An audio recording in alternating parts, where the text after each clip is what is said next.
My dear friends, this is Dr. Paneer Selvam on behalf of Groby Consultancy. This video is about the lessons which we have learnt from this pandemic, COVID 19. See, what are the lessons we have learnt in 2020, especially from the health point of view? Our resilience is being tested today by COVID 19. This, which we have known in the last 100 years, and it has overwhelmed the healthcare system and destroyed our Indian economy as well as the world economy globally. So, what's the take home message of this epidemic the last 1 year? What are the messages this has taught us? Just I think now we'll see one by one.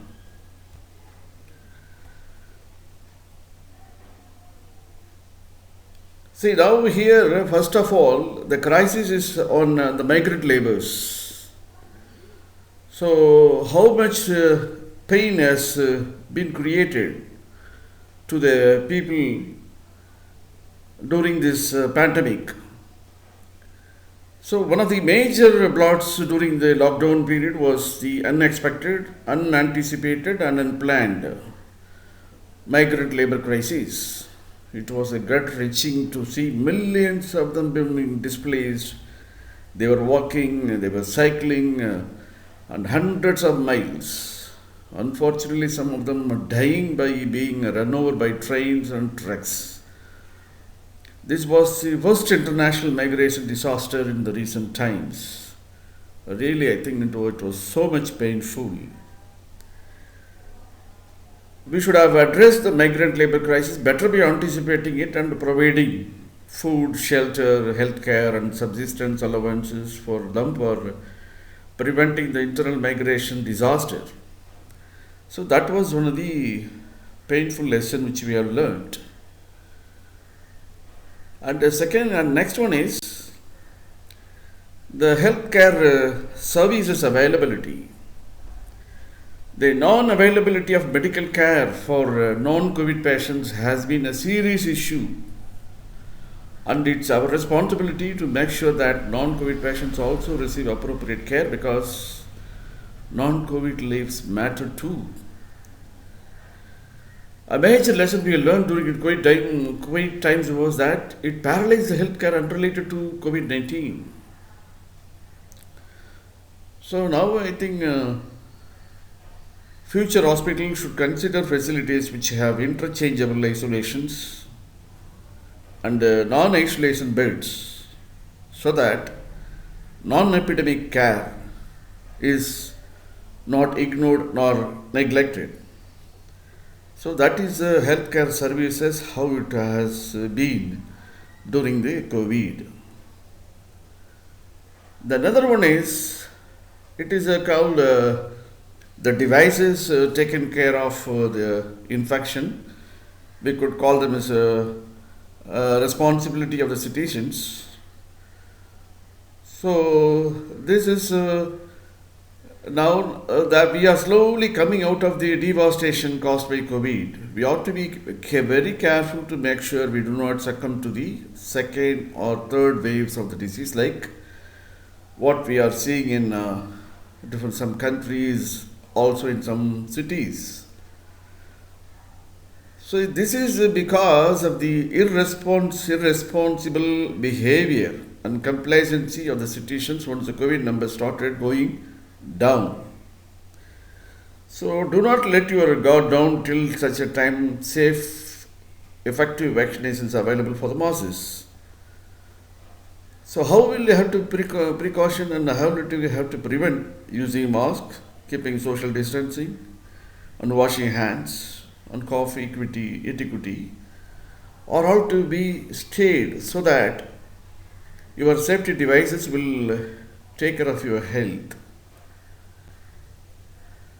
How much we have equipped our healthcare systems, our healthcare facilities, our healthcare reachability. So it has been revealed as a weakness in healthcare delivery. We need to strengthen our primary care, public health care infrastructure very significantly and increase spending and manpower in these areas to meet not only any future pandemics, say second or third wave, but also deal with the scourge of non-communicable diseases. The government certainly needs to increase the healthcare spend. So COVID taught us that the country is only as strong as its healthcare infrastructure is. So that's one of the important things which will have to be taken care in future. So it's about the health in digitalized form. So COVID-19 has certainly improved our ability to deal with such situations in the future, and that we have significantly upgraded our digital healthcare systems. So it was caught into the quagmire of regulatory issues, which was cleared in less than a week and has played a great role in providing healthcare to the masses. Very significantly, this is a message. It has also, to a large extent, solved the rural healthcare famine and shortage of healthcare workers. Say about 60 to 80% healthcare facilities and the specialists are in the urban areas. So this is also one of the message which we have learned from this COVID-19. This is also the important thing, the private and the public hospital partnership. So very importantly, in a country like ours, 70% healthcare is in the private sector. So we have learned that the private public partnership or the need of the hour in the crisis to like this, meet these issues. We have learned to work well together during this crisis, though there were some initial hiccups.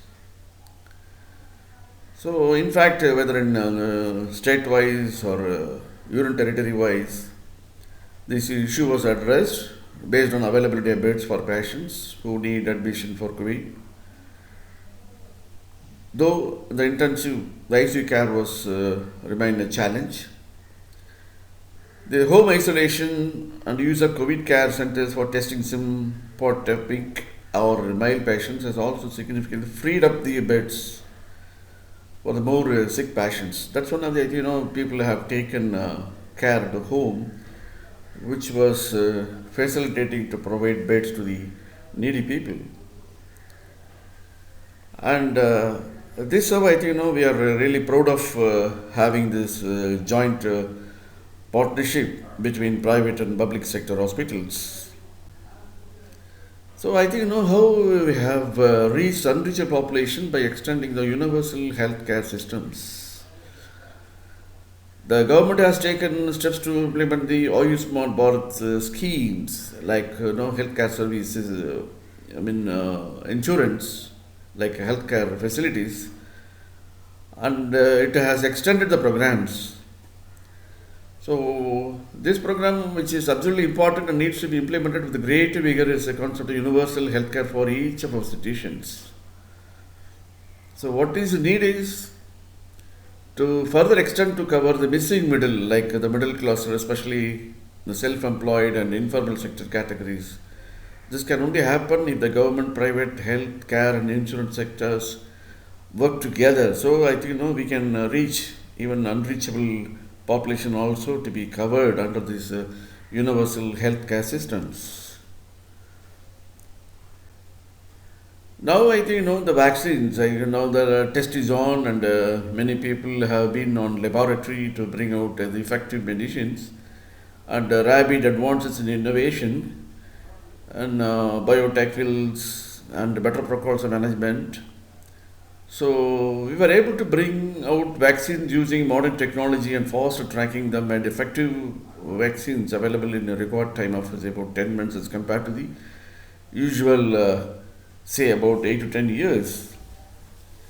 So this is given a very good hope, the innovation and technology.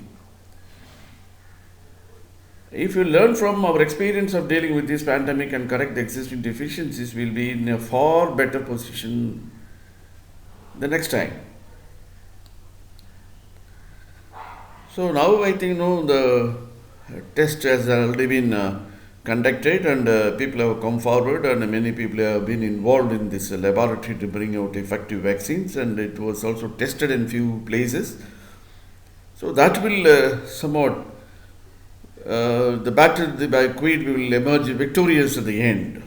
Probably, the timely, availability of vaccines, even though normally it takes about more than 70-80 years, but it could have been possible to bring out these vaccines at the earliest period, so that the prevention will help us to cure the infections.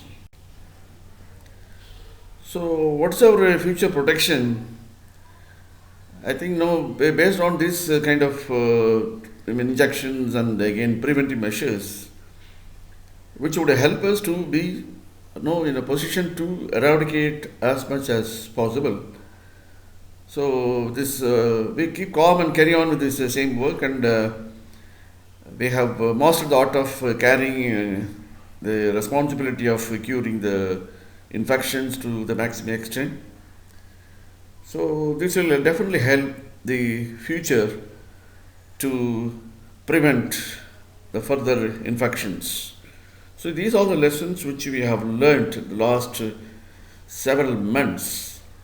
So this video has helped you to know that what all the efforts and steps have been taken, and how much important to continue with washing hands and wearing mask and keeping your social distancing. That could be one of the effective steps through which it could be possible to eradicate.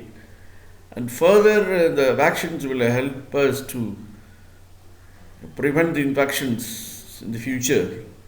So take care of your health, and this wishes for 2021 to safeguard our health more productively. Thank you very much.